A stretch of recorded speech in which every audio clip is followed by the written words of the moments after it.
नमस्कार मित्रांनो, आपले स्वागत आहे. मृत्यूनंतर काय होतं हा एक असा प्रश्न आहे जो मानवाला युगांयुगांपासून सतावत आला आहे. जगात असा एकही मनुष्य नसेल ज्याच्या मनात कधी ना कधी हा विचार आला नसेल. मृत्यू हे आपल्या जीवनातील सर्वात मोठं सत्य आहे, पण तरीही ते एक रहस्य आहे, एक भीती आहे. आपण कितीही श्रीमंत असो, शक्तिशाली असो किंवा ज्ञानी असो, मृत्यूच्या दारातून प्रत्येकाला जावंच लागतं. पण जेव्हा आपला एखादा प्रिय व्यक्ती आपल्याला सोडून जातो, तेव्हा प्रश्न फक्त इतकाच नसतो की तो कुठे गेला, तर प्रश्न हा असतो की आता त्याच्यासोबत काय होत असेल.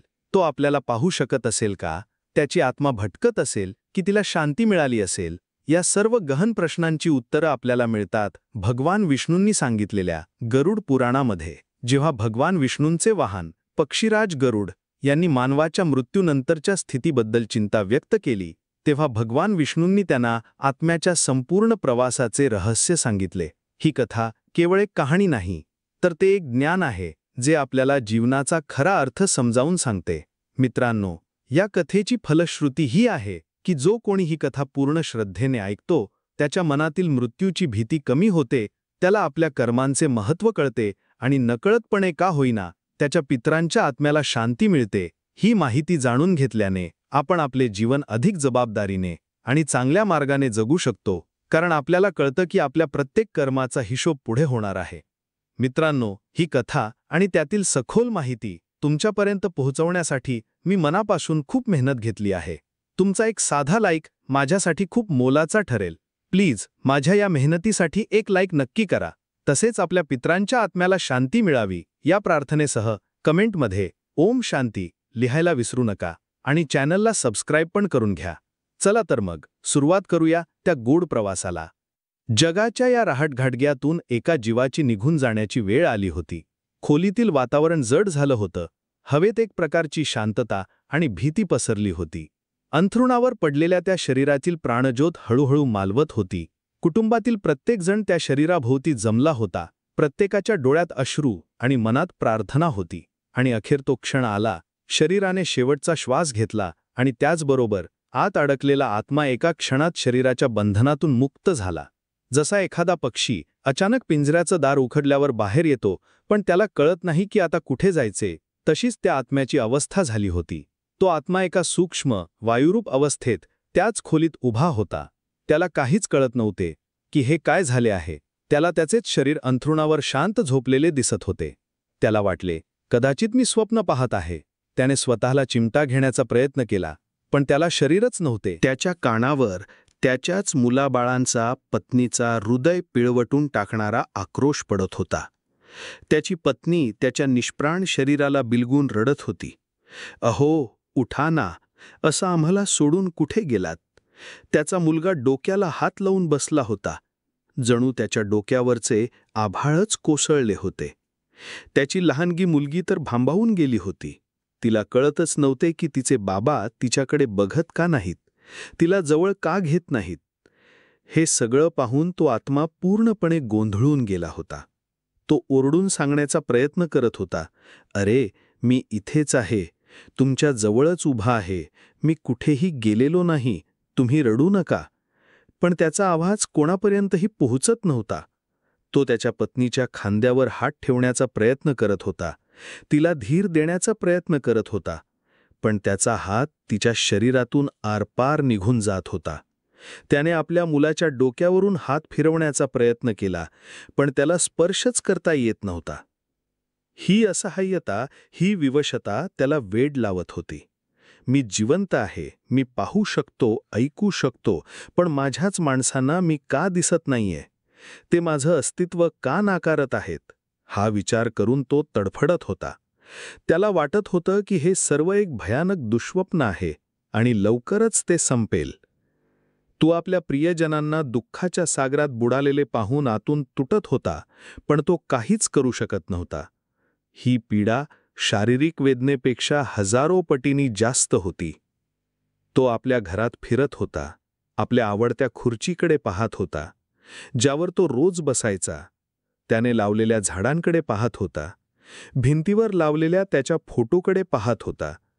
प्रत्येक वस्तू, प्रत्येक कोपरा त्याच्या आठवणींनी भरलेला होता.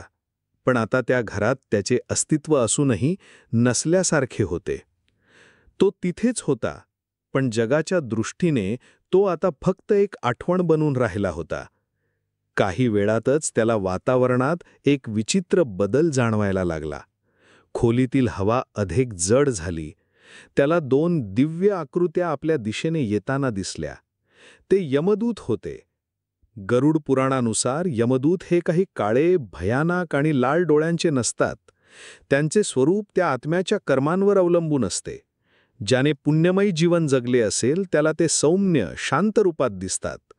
पण ज्याने पापकर्मात जीवन घालवलं असेल त्याला तेच यमदूत अत्यंत भयावह आणि क्रूर दिसतात.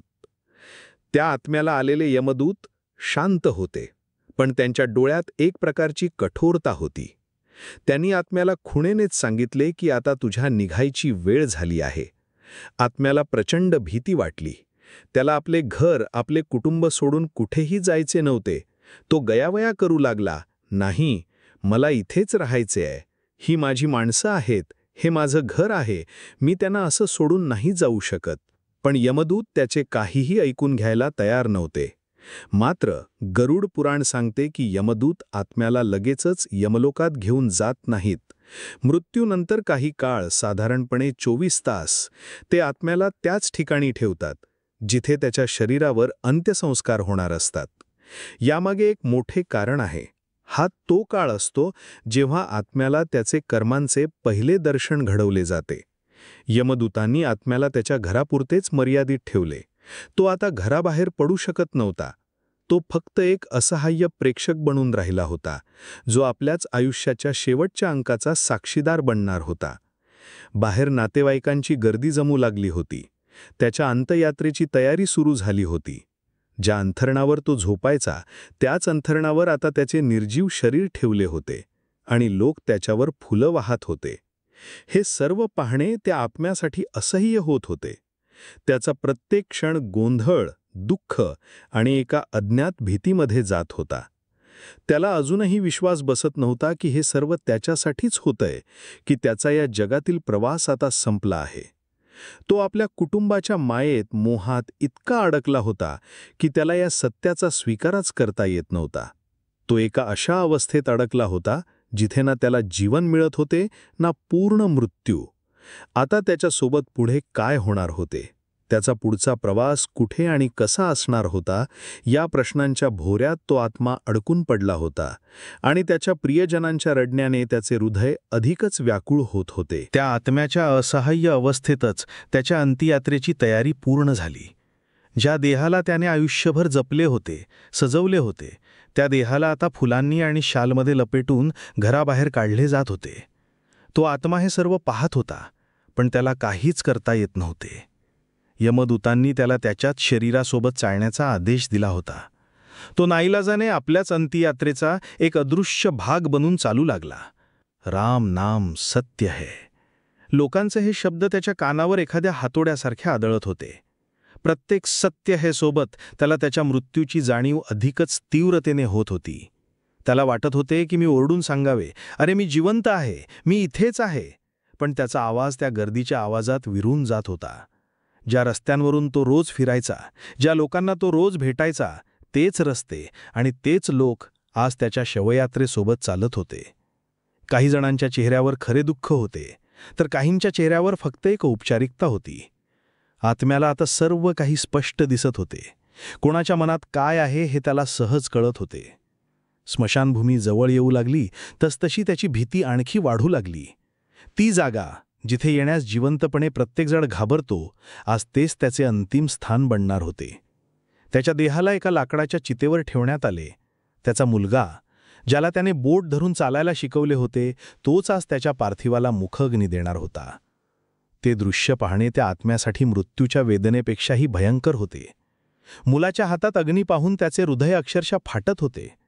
त्याला आपल्या मुलाला थांबवायचे होते, त्याला मिठी मारून सांगायचे होते, बाळा असं करू नकोस. पण तो फक्त एक मूक साक्षीदार होता. ज्या क्षणी त्याच्या मुलाने चितेला अग्नी दिला, त्या क्षणी आत्म्याला एक प्रचंड मोठा धक्का बसला. गरुड पुराणानुसार आत्मा त्या जळणाऱ्या चितेकडे पाहत नसतो, तर तो आपल्या कर्मांच्या अग्नीकडे पाहत असतो. चितेच्या त्या ज्वालांमध्ये त्याला आपले संपूर्ण आयुष्य एखाद्या चित्रपटाप्रमाणे दिसू लागत होते. त्याने कोणाला मदत केली, कोणाला दुःख दिले, त्याने कोणते पुण्य कमावले आणि कोणते पाप केले, हे सर्व एका क्षणात त्याच्या डोळ्यासमोरून तरळून गेले. शरीराला जळताना पाहून आत्म्याचा त्या शरीरावरील शेवटचा मोह, शेवटची आसक्तीसुद्धा जळू लागली. गरुड पुराणात अंत्यसंस्काराचे महत्त्व अत्यंत स्पष्टपणे सांगितले आहे. शरीराला अग्नी देणे म्हणजे केवळ एक मृतदेह नष्ट करणे नाही, तर त्या आत्म्याला त्याच्या भौतिक अस्तित्वाच्या बंधनातून, त्या शरीराच्या मोहपाशातून मुक्त करण्याची एक प्रक्रिया आहे. अग्नी त्या आत्म्याला सांगत असतो की ज्या देहावर तू आयुष्यभर मी म्हणून अधिकार गाजवलास, तो देह आता पंचतत्वात विलीन झाला आहे. आता तू या बंधनातून मुक्त आहेस. जर एखाद्या शरीरावर अंत्यसंस्कार झाले नाहीत, तर आत्मा त्याच मृतदेहाच्या मोहात अडकून राहतो. तो त्याच सडणाऱ्या कुजणाऱ्या देहाभोवती भटकत राहतो आणि त्याला प्रचंड यातना सहन कराव्या लागतात. म्हणूनच अंत्यसंस्कार हे आत्म्याच्या पुढील प्रवासासाठी अत्यंत आवश्यक आहेत. चितेच्या ज्वाला शांत होऊ लागल्या होत्या. लोकांची गर्दी हळूहळू कमी झाली होती. आता तिथे फक्त राख आणि शांतता उरली होती. आत्मा त्या राखेच्या ढिगाऱ्याकडे पाहत होता जिथे काही वेळापूर्वी त्याचे अस्तित्व होते. त्याचा अहंकार, त्याचे सौंदर्य, त्याची ताकद, सर्व काही त्या राखेत मिसळून गेले होते. आता तो खऱ्या अर्थाने एकटा पडला होता. यमदूतांनी त्याला पुन्हा एकदा इशारा केला आणि त्याला त्याच्या घरी परत आणले. पण घर आता पूर्वीसारखे घर राहिले नव्हते. घरात एक विचित्र शांतता, एक भयाण मोकळेपणा पसरला होता. ज्या घरात त्याचा आवाज घुमायचा, तेथे आता फक्त हुंदक्यांचा आवाज येत होता. गरुड पुराणानुसार मृत्यूनंतर आत्मा पुढील 13 दिवस आपल्याच घरी, आपल्याच कुटुंबासोबत राहतो. हा काळ त्याच्यासाठी अत्यंत वेदनादायी आणि परीक्षेचा असतो. तो आत्मा आता आपल्याच घरात एक अदृश्य अस्तित्व बनून वावरत होता. तो त्याच्या पत्नीला पाहत होता, जी त्याच्या आठवणीत हरवलेली होती. ती त्याच्या कपड्यांना छातीशी लावून रडत होती, त्याच्या फोटोशी बोलत होती. तो तिच्या जवळ जाऊन तिला धीर देण्याचा प्रयत्न करत होता, पण ती त्याला अनुभवू शकत नव्हती. तो आपल्या मुलांना पाहत होता, जी आता वडिलांशिवाय पोरकी झाली होती. ते गप्प झाले होते. त्यांच्या चेहऱ्यावरचे हसू हरवले होते. तो त्यांच्यासोबत खेळण्याचा, त्यांना जवळ घेण्याचा प्रयत्न करत होता, पण त्याचे सर्व प्रयत्न व्यर्थ ठरत होते. या 13 दिवसांत तो आपल्या कुटुंबाच्या प्रत्येक भावनेचा साक्षीदार बनतो. तो पाहतो की त्याच्या जाण्याने कोणाला खरंच दुःख झाले आहे आणि कोण फक्त दिखावा करत आहे. कोण त्याच्या संपत्तीची चर्चा करत आहे आणि कोण त्याच्या आठवणींची. हे सत्य पाहणे त्याच्यासाठी खूप क्लेशकारक असते. तो घरातच असतो, पण त्याला कोणी पाहू शकत नाही. तो सर्वांचे ऐकू शकतो, पण त्याचे कोणी ऐकू शकत नाही. तो भुकेला असतो, तहानलेला असतो, पण तो काहीही खाऊ पिऊ शकत नाही. ही एक अशी अवस्था असते जिथे तो जिवंतपणीच्या जगाचा भाग असूनही त्या जगापासून पूर्णपणे तुटलेला असतो. या काळात कुटुंबीय जे त्याच्या नावाने जे काही कर्म करतात, त्याचे थेट फळ त्या आत्म्याला मिळत असते. जर कुटुंबीय त्याच्या नावाने दानधर्म करत असतील, गरिबांना अन्न देत असतील, पूजापाठ करत असतील, तर त्यातून निर्माण होणारी सकारात्मक ऊर्जा त्या आत्म्याला मिळते. ही ऊर्जा त्याला पुढील कठीण प्रवासासाठी शक्ती देते, त्याला मनशांती देते. पण याउलट जर घरात कलह असेल, भांडणे असतील, त्याच्याबद्दल अश्रद्धा असेल, तर आत्म्याला प्रचंड कष्ट होतात. तो अधिकच गोंधळून जातो, व्याकुळ होतो. तो वारंवार आपल्या आवडत्या वस्तूंजवळ जातो, आपल्या पलंगाजवळ, आपल्या खुर्चीजवळ, त्या डायरीच्या पानांजवळ, जिथे त्याने काहीतरी लिहून ठेवले असेल. तो त्या वस्तूंना स्पर्श करून आपले जुने दिवस आठवण्याचा प्रयत्न करतो. त्याला वाटते की यातून त्याला कदाचित आपले जुने अस्तित्व परत मिळेल, पण प्रत्येक वेळी त्याला फक्त निराशाच हाती लागते. तो एका अशा अदृश्य तुरुंगात कैद असतो, जिथून त्याला बाहेर पडण्याचा मार्ग दिसत नसतो. त्याचे कुटुंबीय रात्री झोपल्यावर तो त्यांच्या चेहऱ्याकडे पाहत बसतो. त्याला त्यांची काळजी वाटते, पण तो त्यांची मदत करू शकत नाही. तो फक्त एक असहाय्य आत्मा असतो, जो काळाच्या प्रवाहात पुढे काय होणार आहे याची वाट पाहत असतो. हे 13 दिवस त्याच्यासाठी एका परीक्षेसारखे असतात. एका बाजूला आपल्या कुटुंबाच्या मोहाचे बंधन असते आणि दुसऱ्या बाजूला पुढील अज्ञात प्रवासाची भीती. तो या दोन भावनांमध्ये अडकून राहतो, जिथे प्रत्येक क्षण त्याला एका युगासारखा वाटतो. कुटुंबात असूनही तो एकटा असतो आणि त्याच्या पुढील प्रवासाची तयारी हळूहळू सुरू झालेली असते, ज्याची त्याला सुतराम कल्पना नसते. घरात राहून आत्म्याचे दिवस जात होते. प्रत्येक उगवणारा सूर्य आणि मावळणारी रात्र त्याच्यासाठी सारखीच होती. वेळ थांबल्यासारखा झाला होता, पण त्याच्या कुटुंबासाठी तो पुढे जात होता. तो रोज आपल्या कुटुंबाला पाहत होता, जे त्याच्या जाण्याने बसलेल्या धक्क्यातून हळूहळू सावरण्याचा प्रयत्न करत होते. त्याला रोज दिसत होते की त्याचे कुटुंबीय गुरुजींच्या मार्गदर्शनाखाली काहीतरी विधी करत आहेत. ते तांदळाचे पिंड बनवत होते, मंत्रोच्चार करत होते आणि कावळ्याला नैवेद्य ठेवत होते. आत्म्याला हे सर्व पाहून काहीच कळत नव्हते. त्याला वाटत होते की हे सर्व फक्त निरर्थक कर्मकांड आहे. माझ्या माणसांवर दुःखाचा डोंगर कोसळला आहे आणि ते या विधींमध्ये अडकले आहेत.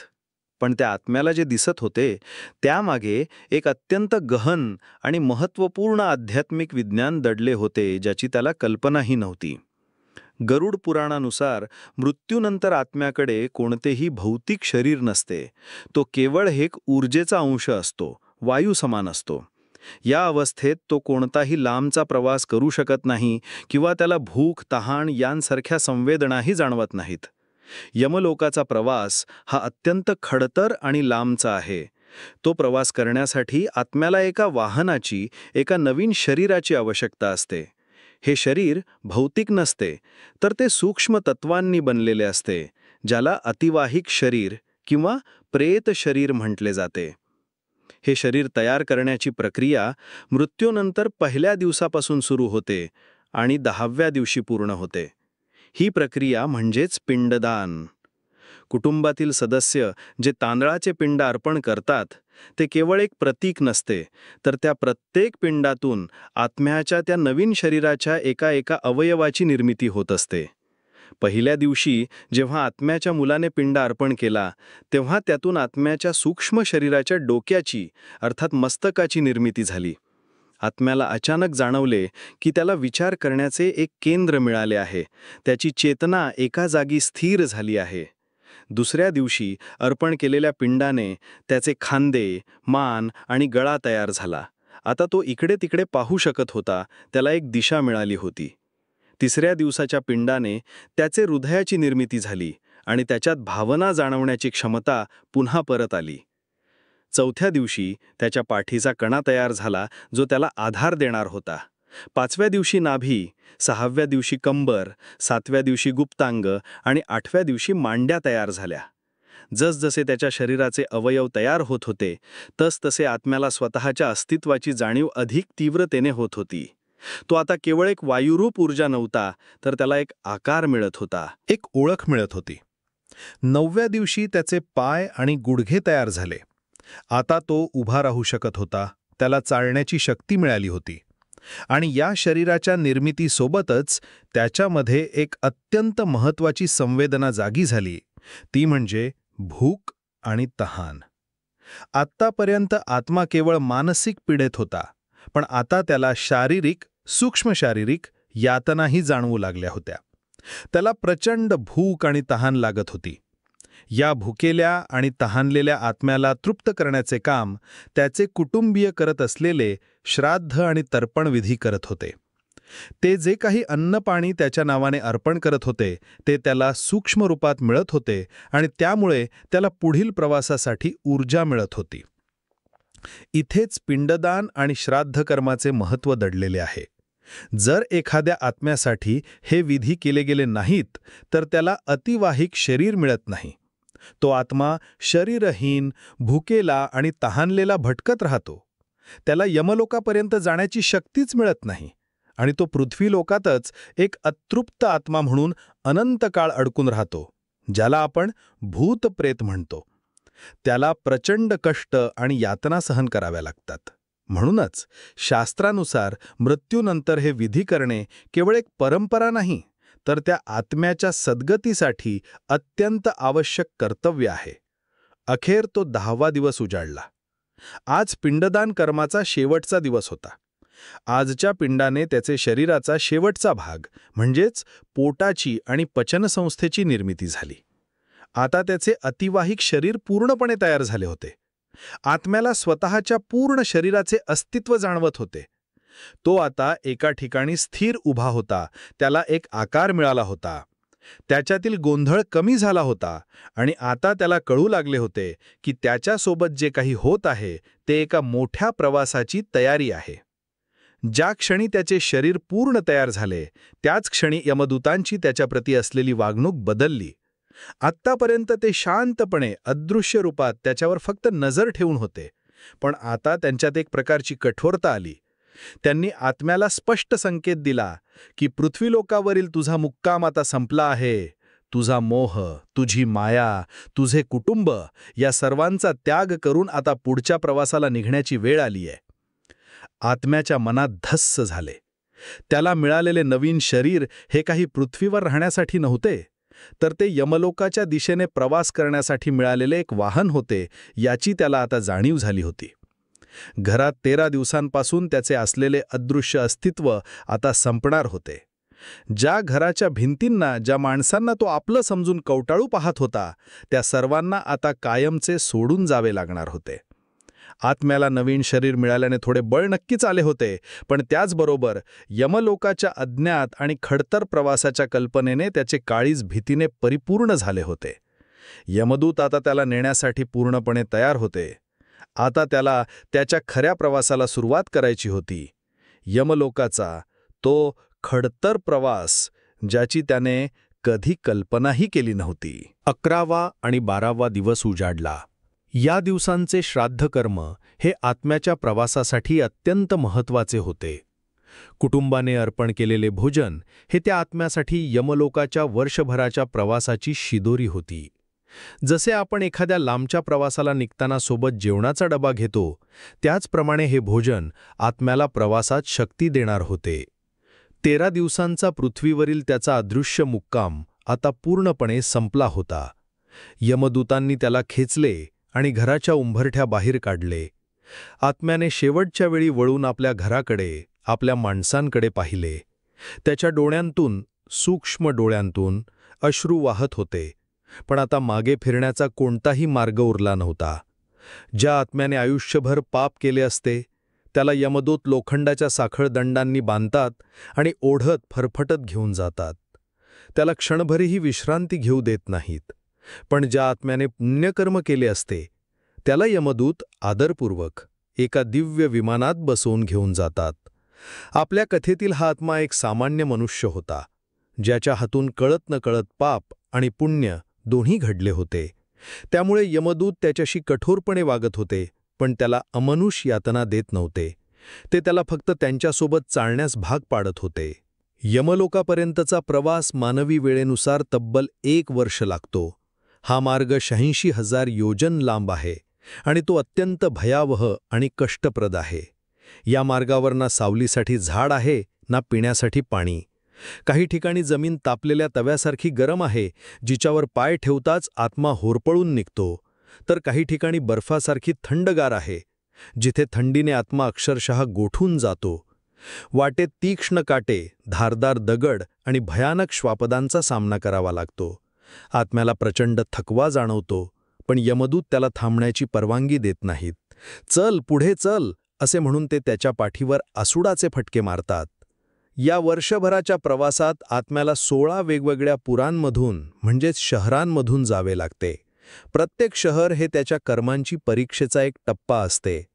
यातील काही प्रमुख शहरे म्हणजे सौम्यपूर, सौरभपूर, नागेंद्रभवन, गंधर्वपूर, शैलगाम, क्रौंचपूर, विचित्रभवन आणि भवापदपूर.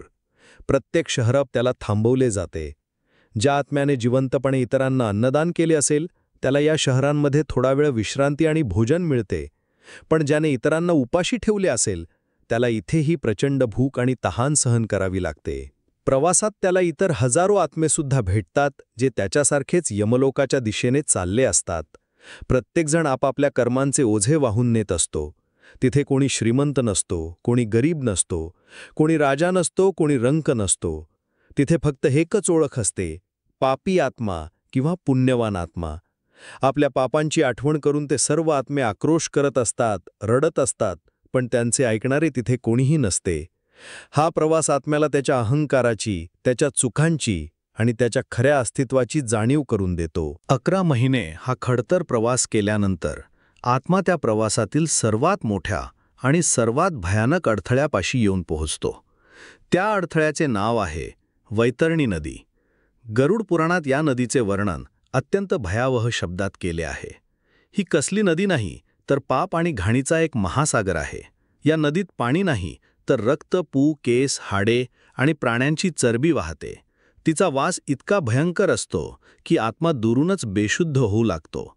नदीच्या आतमध्ये भुकेलेले मगर, हजारो विषारी साप, गिधाडे आणि राक्षसी मासे वास करतात, जे नदी पार करणाऱ्या आत्म्यांचे लचके तोडण्यासाठी टपलेले असतात. नदीच्या पाण्याचा स्पर्श होताच आत्म्याच्या त्वचेला, सूक्ष्म त्वचेला असह्य वेदना होतात, जणू काही हजारो विंचू एकाच वेळी डंख मारत आहेत. ज्या आत्म्याने आयुष्यभर पाप केले आहे, खोटे बोलले आहे, इतरांची फसवणूक केली आहे, हिंसा केली आहे, त्याला यमदूत याच वैतरणी नदीत ढकलून देतात. तो आत्मनदी पार करण्याचा प्रयत्न करतो, पण नदीतील भयानक जीव त्याला खाली खेचतात. तो मदतीसाठी ओरडतो, किंचाळतो, पण त्याचा आवाज ऐकणारा तिथे कोणीही नसतो. हजारो वर्षे तो आत्मा त्याच नदीत अडकून पडतो आणि आपल्या पापांचे फळ भोगत राहतो. पण ज्या मनुष्याने आपल्या जीवनात सत्कर्म केले असेल, दानधर्म केला असेल, विशेषतः गोदान म्हणजेच गाय दान केली असेल, त्याच्यासाठी ही नदी पार करणे सोपे होते. ज्या क्षणी तो पुण्यवान आत्मा वैतरणीच्या काठावर पोहोचतो, त्या क्षणी त्याच्यासमोर एक दिव्य गाय प्रकट होते. ही तीच गाय असते जी त्याने दान केलेली असते. तो आत्मा त्या गायीच्या शेपटीला धरतो आणि गाय त्याला सहजपणे, कोणताही त्रास होऊ न देता वैतरणी नदीच्या पलीकडे घेऊन जाते. म्हणूनच आपल्या धर्मात गोदानाला इतके महत्त्व दिले आहे.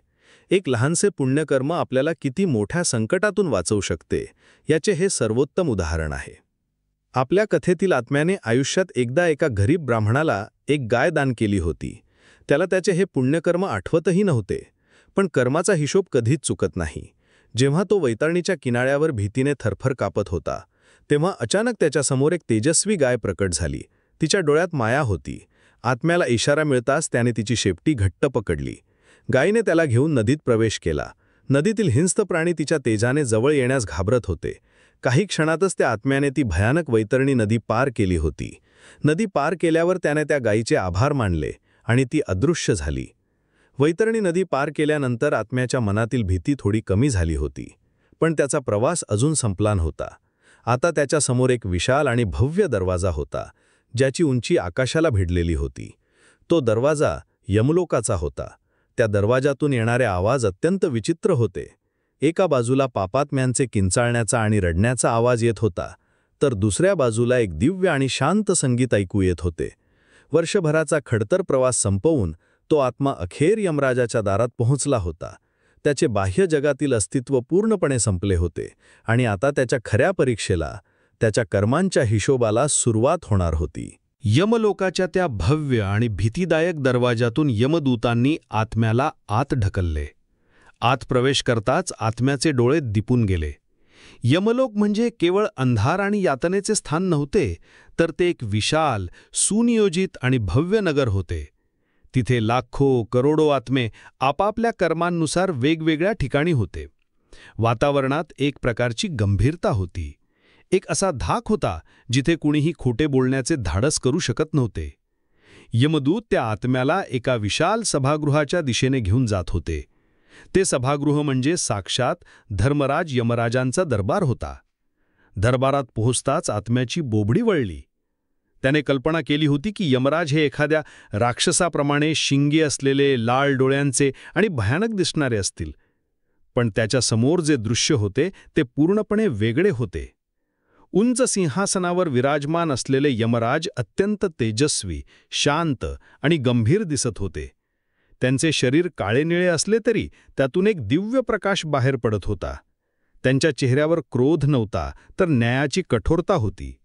त्यांच्या डोळ्यातून करुणा आणि विवेक वाहत होता.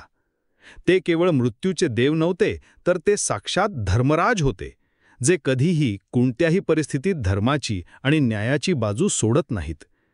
त्यांच्या उपस्थितीनेच आत्म्याच्या मनातील अर्धी भीती नाहीशी झाली आणि त्याला खात्री पटली की इथे त्याच्यावर कोणताही अन्याय होणार नाही. यमराजांच्या सिंहासनाच्या बाजूलाच एक दुसरे दिव्य व्यक्तिमत्व बसले होते, जे अत्यंत एकाग्रतेने एका मोठ्या ग्रंथात काहीतरी लिहित होते. ते होते चित्रगुप्त. सृष्टीतील प्रत्येक जीवाच्या जन्मापासून मृत्यूपर्यंतच्या प्रत्येक कर्माचा, प्रत्येक विचाराचा आणि प्रत्येक भावनेचा हिशोब ठेवणारे देव. त्यांच्याकडे जो ग्रंथ होता त्याला अग्रसंधानी म्हटले जाते.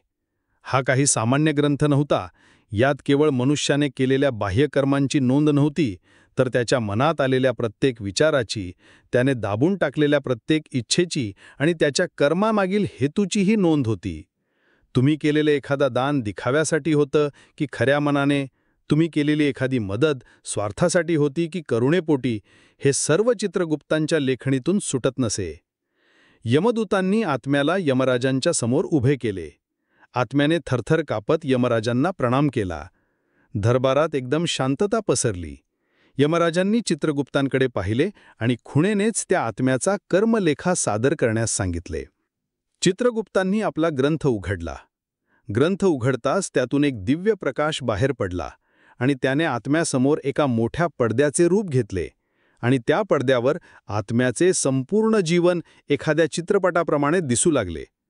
जन्माच्या वेळी त्याचे पहिले रडणे, बालपणीचे त्याचे खेळ, त्याने आईवडिलांना दिलेला आनंद आणि कधीतरी दिलेला त्रास, त्याचे शिक्षण, त्याची मैत्री, त्याचे प्रेम, त्याचा विवाह, त्याची मुले, सर्व काही जसेच्या तसे त्याच्या डोळ्यासमोर उभे राहिले. सुरुवातीला आपल्या आयुष्यातील आनंदाचे क्षण पाहून आत्म्याला थोडे बरे वाटले, पण हळूहळू चित्रपटाचा रोख बदलू लागला. त्याने जिवंतपणी जे जे काही वाईट केले होते ते सर्व आता समोर येऊ लागले. त्याने व्यापारात केलेली फसवणूक, मित्राला दिलेला दगा, रागाच्या भरात पत्नीला बोललेले अपशब्द, त्याने तोडलेली वचने, बोललेली खोटी आश्वासने, सर्व काही पुराव्यासकट त्याच्यासमोर होते. त्याने कोणाचे मन दुखावले होते तेव्हा त्या व्यक्तीला काय वेदना झाल्या होत्या हे सुद्धा त्याला आता स्वतः अनुभवता येत होते. ज्या व्यक्तीचा त्याने अपमान केला होता त्या अपमानाची आग आता त्याला स्वतःला जाणवत होती. त्याने लपवून ठेवलेली प्रत्येक गोष्ट, प्रत्येक रहस्य आता त्या दरबारात उघड झाले होते. ज्या चुका तो विसरून गेला होता, ज्या पापांना तो किरकोळ समजत होता, त्या सर्वांची तीव्रता आता त्याला कळत होती. तो काहीही लपवू शकत नव्हता, कोणतेही कारण देऊ शकत नव्हता. तो फक्त एक मूक प्रेक्षक बनून आपल्याच कर्मांचा साक्षीदार बनला होता.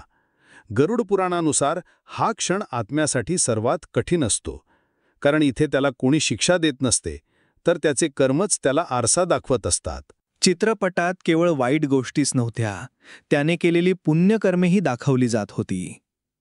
त्याने एका भुकेल्या भिकाऱ्याला दिलेली भाकरी, एका तहानलेल्या मुक्या जनावराला पाजलेले पाणी, नकळतपणे एका गरजू विद्यार्थ्याला केलेली मदत आणि सर्वात महत्त्वाचे म्हणजे त्याने दान केलेली ती गाय.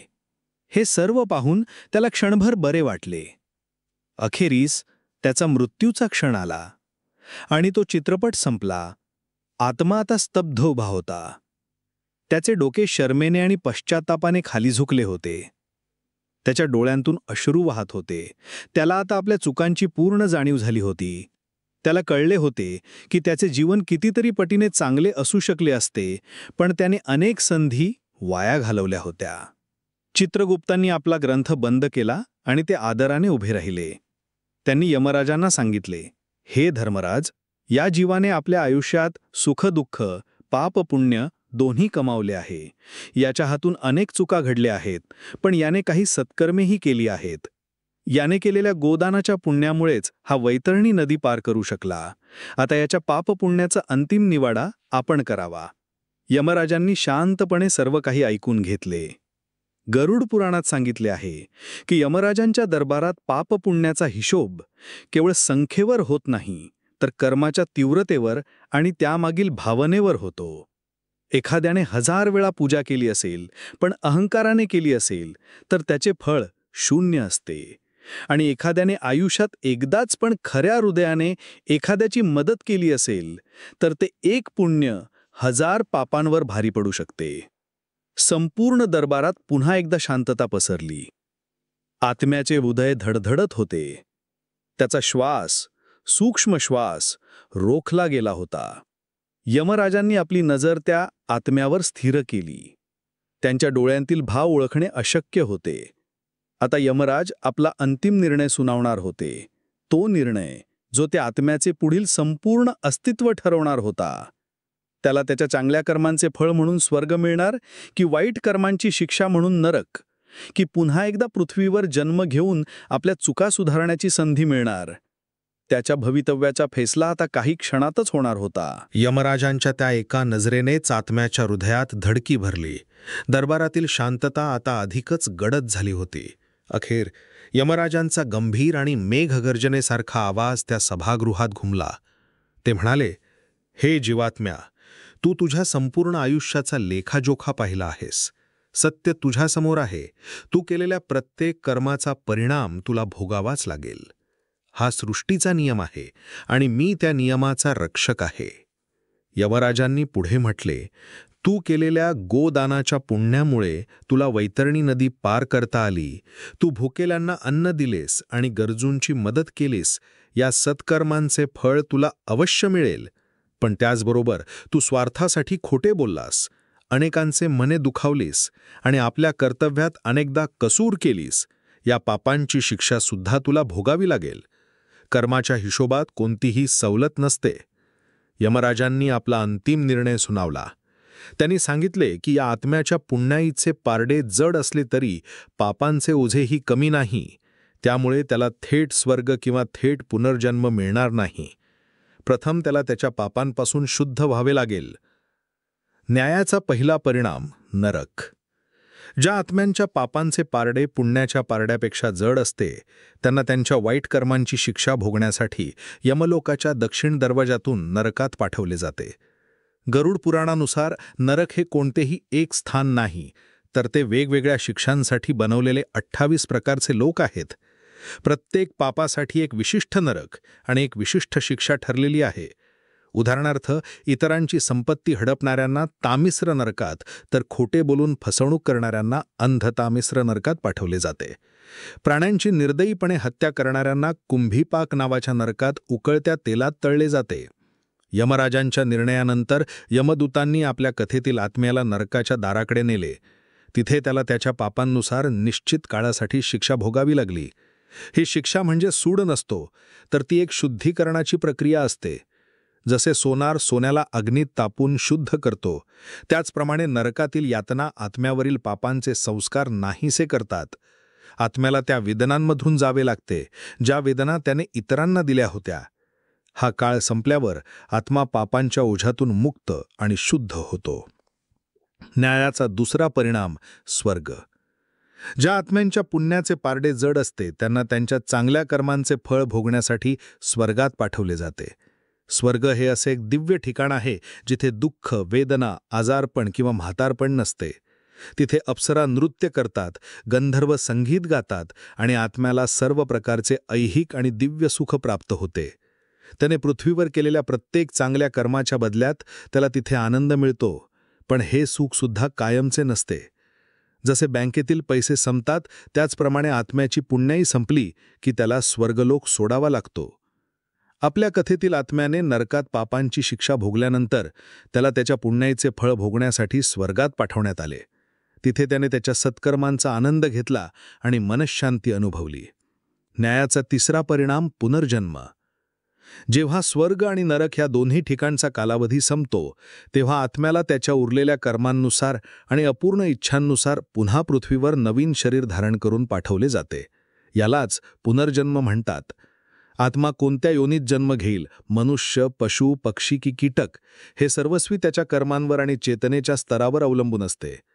मनुष्य जन्म हा अत्यंत दुर्लभ मानला जातो, कारण केवळ याच जन्मात आत्म्याला नवीन कर्म करून स्वतःची प्रगती करण्याची आणि मोक्ष मिळवण्याची संधी मिळते. पण काही आत्मे असेही असतात ज्यांनी इतके पुण्यकर्म केलेले असते आणि जे सर्व प्रकारच्या इच्छा, वासना आणि मोहातून मुक्त झालेले असतात की त्यांना या जन्ममृत्यूच्या चक्रात पुन्हा अडकवण्याची गरजच नसते.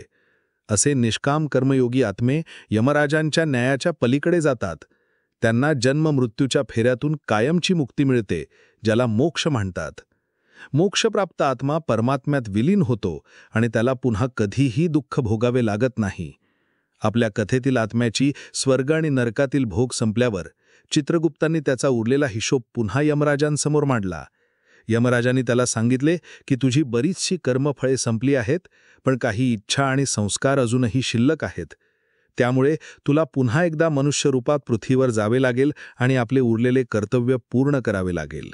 अशा प्रकारे त्या आत्म्याचा एक प्रवास संपला आणि एका नवीन प्रवासाची सुरुवात निश्चित झाली. तर मित्रांनो, गरुड पुराणातील आत्म्याच्या या गूढ प्रवासाच्या संपूर्ण कथेतून आपण काय शिकतो? यातून मिळणारा बोध अत्यंत स्पष्ट आहे. पहिला आणि सर्वात महत्त्वाचा बोध म्हणजे आपले कर्मच आपले भविष्य ठरवते. आपण या जीवनात जे काही करतो, चांगले किंवा वाईट, त्याचा हिशोब निश्चितपणे होतो. चित्रगुप्तांच्या लेखणीतून काहीही सुटत नाही. दुसरा बोध हा आहे की मृत्यूनंतर केले जाणारे विधी, जसे की पिंडदान, श्राद्ध, तर्पण, हे केवळ कर्मकांड नाहीत, तर ते आपल्या प्रियजनांच्या आत्म्याला पुढील प्रवासात मदत करणारे एक अत्यंत महत्त्वाचे कर्तव्य आहे. तिसरा आणि अंतिम बोध म्हणजे मनुष्यजन्म ही एक अत्यंत मौल्यवान संधी आहे. ही संधी केवळ खाण्यापिण्यात आणि पैसा कमवण्यात वाया न घालवता आपण सत्कर्म, सेवा आणि भक्तीच्या मार्गाने आपले जीवन सार्थक केले पाहिजे, जेणेकरून आपला मृत्यूनंतरचा प्रवास सुखकर होईल आणि आपल्याला मोक्षाच्या दिशेने गती मिळेल. ही कथा आपल्याला केवळ भीती दाखवत नाही, तर एक जबाबदार, नीतिमान आणि धार्मिक जीवन जगण्याची प्रेरणा देते. आपले सण, आपल्या परंपरा आणि आपले शास्त्र यामागे किती गहन विचार दडलेला आहे हे या कथेतून स्पष्ट होते. ही शिकवण आपल्याला केवळ मृत्यूनंतरच नाही, तर जिवंतपणी एक चांगला माणूस म्हणून जगण्यासाठी मार्गदर्शन करते. तर मित्रांनो, मृत्यूनंतरच्या आत्म्याच्या प्रवासाची ही संपूर्ण आणि माहितीपूर्ण कथा तुम्हाला कशी वाटली? या 6 भागांच्या मालिकेतून तुम्हाला काही नवीन शिकायला मिळाले का? तुमचे विचार आम्हाला कमेंट करून नक्की सांगा. व्हिडिओ आवडला असेल तर लाईक नक्की करा आणि आपल्या पितरांच्या सद्गतीसाठी प्रार्थना म्हणून कमेंटमध्ये ओम सद्गती असे जरूर लिहा. आमच्या चॅनलला सबस्क्राईब करायला विसरू नका, जेणेकरून अशाच ज्ञानवर्धक आणि पौराणिक कथा तुमच्यापर्यंत पोहोचत राहतील. धन्यवाद. हर हर महादेव.